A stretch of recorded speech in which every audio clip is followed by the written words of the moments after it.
आज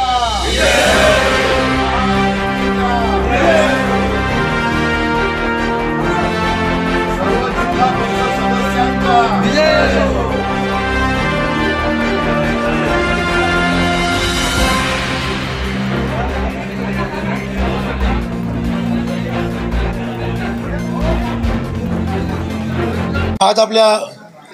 जिल्हा परिषदेची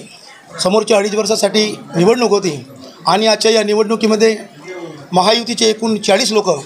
आणि काँग्रेस पार्टीची 13 लोक असे एकूण 53 लोकांनी अविरोध निवडणूक आणि आजच्या सर्वात म्हणजे मोठा इतिहास पहिल्यांदाच या ठिकाणी अविरोध निवड आपल्या गोंदिया जिल्हा परिषदेची झाली। त्याबद्दल सर्व 53 जिल्हा परिषद सदस्य महायुती व जो विरोधी पक्ष म्हणून आपण काँग्रेसला समजतो त्यांनीसुद्धा एक चांगल्या पद्धतीनं अध्यक्ष आणि उपाध्यक्षाच्या निवडणुकीमध्ये आणि अभूतपूर्व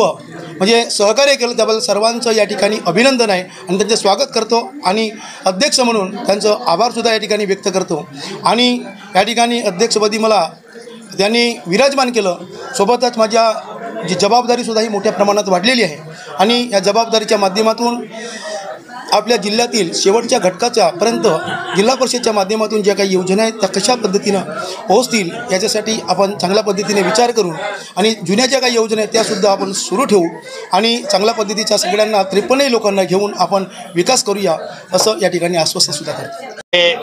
प्रफुल्लभाई पटेल साहेब, राजेंद्र जैन साहेब यांच्या मार्गदर्शनामध्ये महायुती घडवून आली। महायुतीमध्ये याआधी 3.25 वर्ष जिल्ह्याच्या विकासाकरिता प्रफुल्लभाई पटेल राजेंद्र जैन साहेबाच्या नेतृत्वामध्ये आम्ही जिल्हा परिषदेमध्ये काम केलं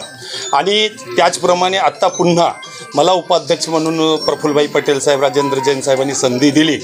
ज्याप्रमाणे जिल्ह्यामध्ये शिक्षकाचा थोडा अभाव आहे, त्याला आपण शिक्षकाच्या अभावाला कसं 15 वित्त आयोग आहे, जिल्हा निधी आहे, याच्यामध्ये कशी भर देता येईल आणि आपल्याला स्वयंसेवक कसं घेता येतील हा पहिल्यांदा माझी प्रायोरिटी असेल शिक्षण विभागाच्या माध्यमातून। दुसरं आरोग्याच्या माध्यमातून जी ज्या प्रकारे आरोग्य विभाग मंद गतीने चालत आहे याला गती कशी देता येईल आरोग्य विभागाला, आरोग्य विभागामध्ये ज्या प्रकारे दीर्घाई चालतो याला पण आपण प्राधान्य कसं देता येईल याकरिता जिल्हा परिषदेच्या माध्यमातून महायुतीच्या सर्व पदाधिकारी जे जिल्हा परिषदेमध्ये स्थापन झालेले आहेत आणि अध्यक्ष महोदय आहेत, सर्व पक्षाचे राजकीय नेते आहेत, त्यांच्या मार्गदर्शनामध्ये आणि सर्व आम्ही 53 जिल्हा परिषद सदस्यांच्या सोबत बसून आपण कशा प्रकारे चांगलं नियोजन करता येईल, चांगलं कसं गती देता येईल शिक्षण आणि आरोग्य विभाग याला आपण पाठपुरावा करू। त्याचप्रमाणे जिल्ह्यामध्ये जिल्हा परिषदेच्या माध्यमातून जे कामं होतात त्यावर पण आपण 53 जिल्हा परिषद सदस्याच्या निगराणीमध्ये कामं करू एवढंच आजच्या प्रसंगी मी सांगतो। आणि नेहमी आपले राजकीय गुरु प्रफुल्लभाई पटेल साहेब, राजेंद्र जैन साहेब आणि महायुतीचे सर्व नेते मंडळीच्या मार्गदर्शनामध्ये पुढे वाटचाल करू आणि जिल्ह्याचा चांगला विकास घडवून आणू एवढीच आजच्या प्रसंगी मी सर्वांना सांगू इच्छितो।